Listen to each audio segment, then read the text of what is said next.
तीर्थंकर प्रभो आदिनाथ मुनिनाथ, आधि व्याधि अघुमदो मिटे, तौ पद में मम्मा। चरण शरण है आपके, तारण तरण जहाज, भवोदधि तट तक ले चलो, करुणा कर जिन राज। देवादिदेव 1008 अतिशयकारी जामनेर के आदिनाथ भगवान की जय हो। देवादिदेव 1008 चैतन्य चमत्कारी चिंतामणि पार्श्वनाथ भगवान की जय हो। देवादिदेव 1008 वर्तमान शासन नायक महावीर भगवान की जय हो। परम पूज्य 108 आचार्य पिवर गुरुवर श्री विद्यासागर जी महामुनिराज की जय हो। 3 कम 9 करोड़ मुनिराजों की, रत्नात्रय धारी तपोधन श्रेष्ठ मुनि श्री विमल सागर जी महाराज की, समस्त मुनि संघ की।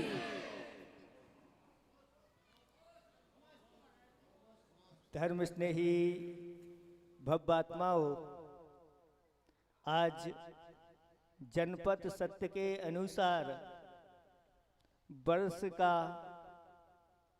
ये पहला दिन नए वर्ष के रूप में आप लोगों को ऐसे अतिशय क्षेत्र पर गुरुओं के सानिध्य में आने का ये परम सौभाग्य मिला है।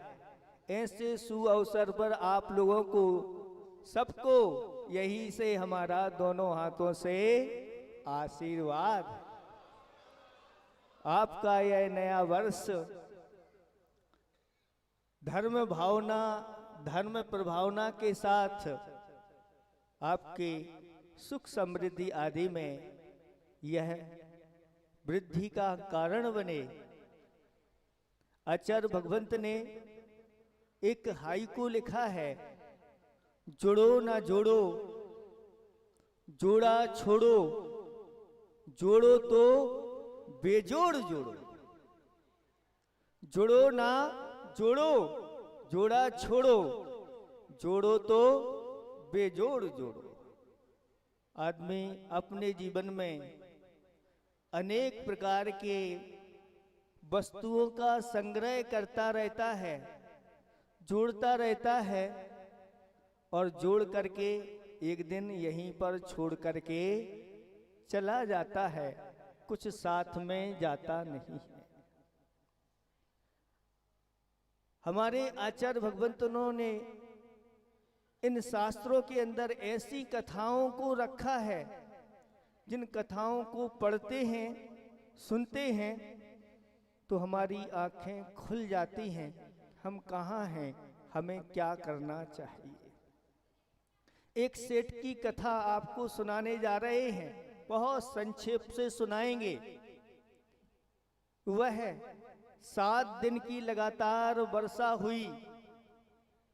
7वें दिन जब पानी रुक गया, एक व्यक्ति अपने घर से बाहर निकलता है और नदी में जो पूर आया था, उस नदी के माध्यम से जो लकड़ियां आई थी, किनारे किनारे पर पड़ी हुई थी, उन लकड़ियों को वह इकट्ठा करके और गट्ठा बना करके अपने सिर पर रख करके वापस आ रहा था।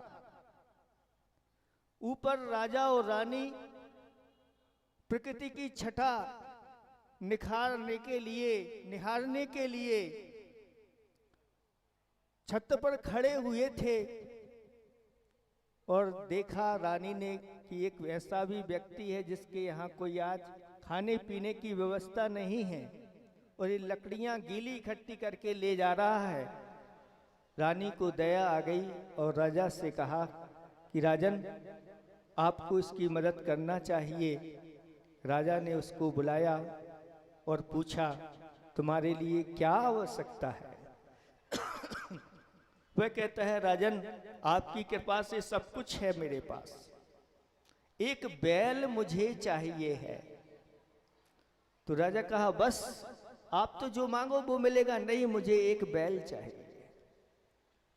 और राजा ने कहा राजकोष में जो सबसे अच्छा बैल हो ले जाओ।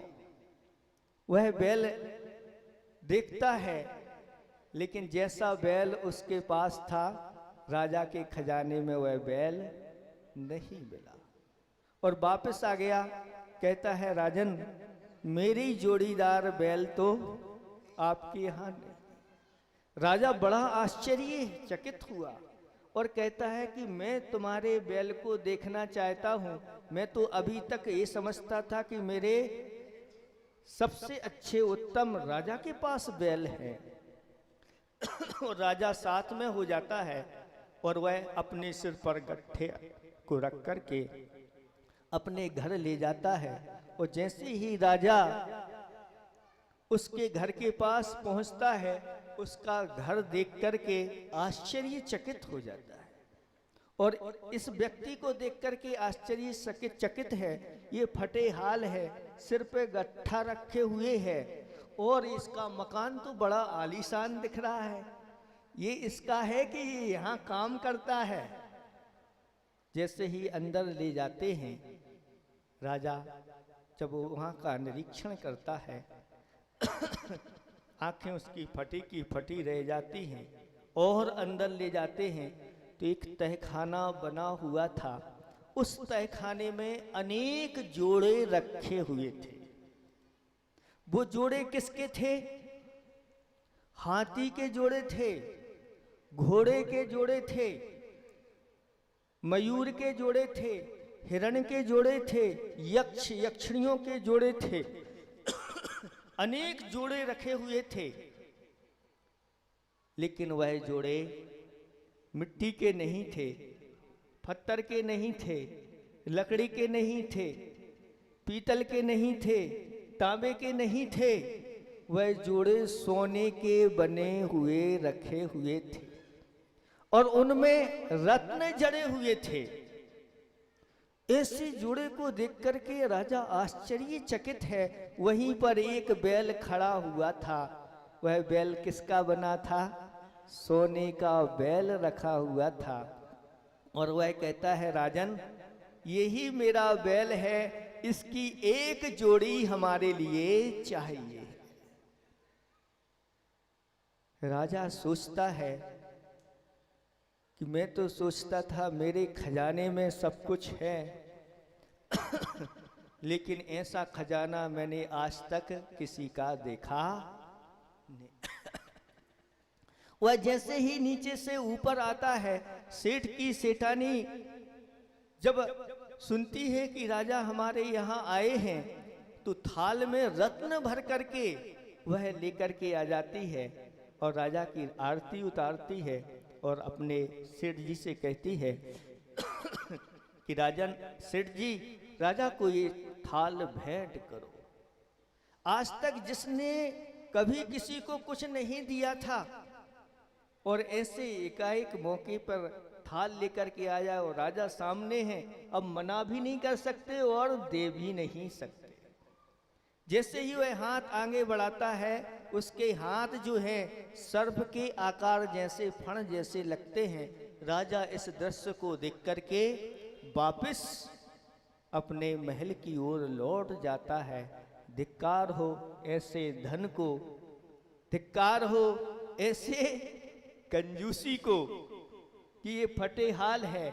ऐसे मौसम में भी ऐसी लकड़ियों को इकट्ठा कर रहा है और इसके अंदर तो इतना भरा हुआ है ये पूरा का पूरा राज्य भी खरीद सकता है।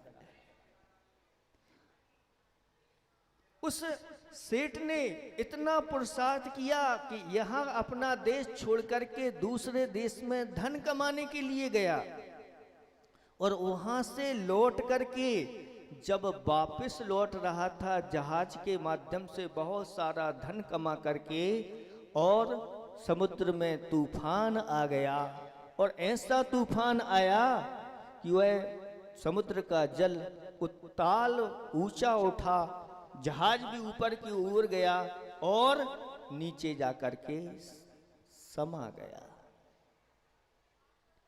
सारी की सारी प्रदर्शनी यहीं पर रखी रखी रह गई और सेठ जी चले गए। बहुत दिनों बाद जब पिताजी घर नहीं आए, उसका जो बड़ा लड़का था, दो लड़के थे, एक का नाम गरुण दत्त और एक का नाम नागदत्त था। गरुण दत्त जब खजाने में से कुछ रत्न लेने के लिए जाता है और जैसे ही प्रवेश करता है कि खजाने पर एक काला भुजंग बैठा हुआ है और वह फुसकार रहा है कि हमारे होते हुए कोई अंदर नहीं जा सकता। बेटे को आवश्यकता थी और सोचता है कि ये अभी तक तो यहाँ पर कोई सर्प वगैरह नहीं था, ये कहाँ से आ गया, और लाठी उठा करके उस सर्प के ऊपर ऐसा मारा कि वह मृत्यु को प्राप्त हो गया और मर करके नरक में चला गया। कौन था वो? वही सेठ जी धन के आसक्ति में, परिग्रह की आसक्ति में मरण करके अपने ही खजाने में, अपने ही प्रदर्शनी में वह सर्प बन करके बैठ गए और अपने ही बड़े बेटे ने आकर के उसको मार दिया और नरक में चला गया। इसलिए आचार्य भगवंत कहते हैं, जोड़ो ना जोड़ो, जोड़ा छोड़ो, जोड़ो तो बेजोड़ जोड़ो। अपने जीवन में ऐसा नहीं जोड़ना कि यहीं छोड़ करके चले जाओ और आप सब लोग दुर्गति के पात्र बन जाओ। इसलिए यहाँ जो सब आए हैं वो ऐसे नहीं हैं, ये सब बेजोड़ जोड़ने के लिए यहाँ पर आए हैं। क्योंकि ये जो क्षेत्र है अपने आप में बेजोड़ है। यहाँ की ये अतिशयकारी प्राचीन प्रतिमाएं कितनी प्राचीन हैं, इनका कोई इतिहास नहीं है। और इनके जो शरीर पर जो धारियां दिख रही हैं, ये धारियां नहीं है, ये थोड़ा थोड़ा पाषाण कट गया है। यानी ये कितनी प्राचीन होंगी कह नहीं सकते। कहते हैं जब 100 वर्ष प्राचीन कोई प्रतिमा हो जाए तो अपने आप में अतिशयकारी हो जाती है। और इन प्रतिमाओं की तो कितने हजार वर्ष हैं, 100 वर्ष नहीं, ये कितने हजार वर्ष प्राचीन प्रतिमाएं हैं, हम कह नहीं सकते। इससे अतिशयकारी इन प्रतिमाओं का आज आप लोगों के लिए भव्य महामस्त का अभिषेक करना है। और हमारे आचार्य भगवंतों ने कहा है कि जो ऐसी दिव्य प्रतिमा को, अलौकिक प्रतिमाओं का बड़े बड़े भाव सजो करके स्वधर्मेंद्र आदि बन करके अभिषेक करते हैं, शांति धारा करते हैं और ऐसे अपने नए वर्ष की शुरुआत करते हैं अगुआ बन करके। वह ऐसा पुण्य संचय करते हैं, जब वह पुण्य उदय में आता है तो सभी जगह वह प्रधान पदों को प्राप्त करके और वह सबका संचालन करने में समर्थ होते। ऐसी दिव्य प्रतिमाओं का सामान्य से तो अभिषेक करते ही हैं, लेकिन आचार्य भगवंतों ने कहा कि अगर आप जिनेंद्र भगवान का महामहोत्सव करके 1008 कलशों से अभिषेक करते हैं तो ऐसा अभिषेक करने वाले भव्य प्राणी संसार के श्रेष्ठ सुखों को प्राप्त करके और फिर जाकर के पंच कल्याणकों को प्राप्त हो जाते हैं। यानी उनके पंच कल्याणक होते हैं और मेरु पर्वत पर उनका स्वयं अभिषेक स्वधर्म इंद्र के द्वारा होता है। ऐसी ये दिव्य प्रतिमाएं हैं। भगवान जो होते हैं, भगवान अपनी नासा दृष्टि रखते हैं, आपको देखते नहीं, लेकिन उनके केवल ज्ञान में सब कुछ झलकता रहता है। कहा है कि प्रभु वो दरवेश हैं, प्रभु वो दरवेश हैं जो सबकी खबर रखते हैं, नजर उठाते नहीं पर झोलियां भर देते। अंधों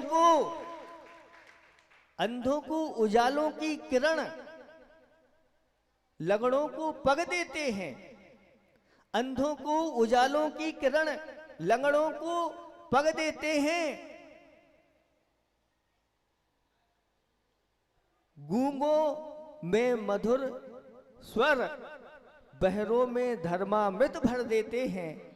दवाई देते नहीं, दवाई देते नहीं पर रोग सब हर लेते हैं। प्रभु वो दरवेश हैं जो सबकी खबर रखते हैं। कभी किसी से रिश्ते बनाते नहीं, कमाल है कि वो सबके हो जाते हैं। कभी किसी से रिश्ते बनाते नहीं, कमाल है कि वो सबके हो जाते हैं। पूछते कुछ भी नहीं पर सबकी खबर रखते हैं। प्रभु वो दरवेश हैं जो सबकी खबर रखते हैं। सामान कुछ भी नहीं, भगवान के पास कुछ है क्या? दिख रहा है। सामान कुछ भी नहीं पर ग्राहक अनेकों आते हैं। सामान कुछ भी नहीं पर ग्राहक अनेकों आते हैं। देते कुछ भी नहीं पर लोग बांध करके ले जाते हैं।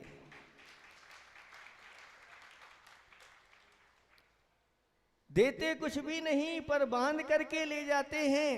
पूछते कुछ भी नहीं पर सबको गुजर देते हैं। प्रभु वो दरवेश हैं जो सबकी खबर रखते हैं।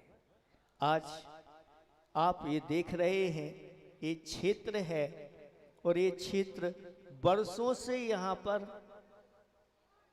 यहाँ पर श्री जी बैठे हैं और आप देख रहे हैं कि श्री जी के लिए कोई विशेष वेदी नहीं है। श्री जी के कोई गर्भालय नहीं है। श्री जी के लिए कोई शिखर नहीं है। इतने अत्यंत अतिशयकारी प्राचीन भगवान होके हुए भी हमने इनके लिए क्या किया? अपने लिए हमने क्या जोड़ा है? क्या क्या नहीं बनाया है? सबके बहुमंजिली मकान हैं, दुकान हैं, गाड़ी हैं, सब कुछ कर लिया, लेकिन ये आपका नहीं। याद रखो बंधुओं, जिस दिन आप यहाँ से चले जाओगे वो सारी की सारी सब यहीं छूट जाएंगी। लेकिन अगर जिनेंद्र भगवान के लिए हमने भव्य वेदिकाएं बना दी, उनके गर्भालय बना दिए, अगर उनके शिखर बना दिए, तो याद रखना ये ऐसा पुण्य संचय होगा कि आपको कभी कुछ बनाना नहीं होगा। आपके लिए बने बनाए स्वर्ण के महल मिलेंगे। स्वर्गों में स्वर्ण के और रत्नों के बने हुए महल रहते हैं। उनके जो विमान होते हैं सब स्वर्णमयी रत्नमयी होते हैं। ये सब उनको मिलते हैं जिन्होंने ऐसे देव शास्त्र गुरु के लिए अपनी चंचला लक्ष्मी को समर्पित कर दिया। धर्म और प्रभु ये कहते हैं कि मेरे लिए एक बार आंसू बहा के तो देख, एक बार मेरे लिए आंसू बहा के तो देख। तेरे जीवन में आनंद का सागर ना भर दूं तो कहना। एक बार भगवान के लिए करके तो देखो। एक बार ऐसा, एक बार मेरे लिए मर के तो देख। कभी आप धर्म के लिए मरे हो? धर्मात्माओं की रक्षा के लिए मरे हो? धर्म कहता है एक बार मेरे लिए मर के तो देख, तुझे अजर अमर ना बना दूं तो कहना। कैसे कितने उदाहरण हैं शास्त्रों में। एक सूकर ने दो मुनिराज की रक्षा के लिए एक सिंह के सामने, वो सूकर कहां सूकर और कहां सिंह, और वह जंगली सूकर सिंह के सामने वह खड़ा हो गया, मेरे होते हुए आगे नहीं बढ़ सकते। और उस सूकर की सिंह के साथ ऐसी लड़ाई हुई, ऐसा घमासान युद्ध हुआ कि सिंह ने सूकर को और सूकर ने सिंह को पछाड़ दिया। दोनों मृत्यु को प्राप्त हो गए। सूकर अमर बन गया और सिंह नरक में चला गया। एक बार जिसने अपने प्राण ऐसे धर्म के लिए निछावर कर दिए, नियम से वह अजर अमर बनता है। अभी अमर बना है, आगे जाकर के वह सिद्धालय में जाकर के अजर अमर ऐसे पद को प्राप्त करता है। मेरे लिए भगवान कहते हैं, एक बार मेरी प्रतिमा विराजमान करके तो देख, तेरे पंच कल्याण न करा दूं तो कहना। एक बार मेरे लिए वेदिका बना करके तो देख, तेरे लिए संसार के श्रेष्ठ सिंहासन पर ना विराजमान कर दूं तो कहना। एक बार मेरे लिए खर्च करके तो देख, तेरे लिए कुबेर के खजाने ना खोल दूं तो कहना। ऐसी ये महिमा है। आचार्य भगवंतों ने कहा कि सरसों के दाने के बराबर दान किया जाता है और उसका फल बट वृक्ष के समान मिलता है। जैसा बट वृक्ष फलता फूलता चला जाता है, ऐसी महिमा इस दान की है। और वर्ष के प्रारंभ में आप लोगों को ये सौभाग्य मिलने जा रहा है। और ऐसे आज अच्छे अपने भाव बना लेना। अगर आपकी अंदर शक्ति है, नहीं भी है तो कम से कम ऐसी बनाना कि भगवान जल्दी से जल्दी हम आपको एक वेदिका पर विराजमान देखें, भगवान एक आपका भव्य गर्भालय देखें, भगवान आपका एक भव्य शिखर हो और ये क्षेत्र विश्व में प्रसिद्ध हो। चारों ओर इस क्षेत्र की चर्चा चले। यहाँ पर अतिशयकारी ऐसे वह प्राचीनतम ऐसे आदिनाथ भगवान, अतिशयकारी पारसनाथ भगवान, सारी प्रतिमाएं उसी काल की ये प्रतिमाएं हैं। सुनते हैं कि बदंती है कि यहाँ जो ये जिनालय आया था, उड़ करके आया था, मतलब देवों के द्वारा यहाँ पर यह जिनालय लाया गया था, इसकी कोई नींव वगैरह नहीं थी। ऐसे यह देव रक्षित प्रतिमाएं, जिन प्रतिमाएं इनका अभिषेक आपको करना है। आप लोग बहुत लेट आए हैं, ज़्यादा समय नहीं है, कम समय में अच्छे से अच्छा कार्य करना है। और आप लोगों के लिए ऐसा अतिशय पुण्य संचय करके जाना है, जो पुण्य हमारा भवों भवों तक समाप्त ना हो और एक दिन वह पुण्य हमारे लिए सिद्धालय में जाके विराजमान करा दे। अहिंसा परमो धर्म की। ओम।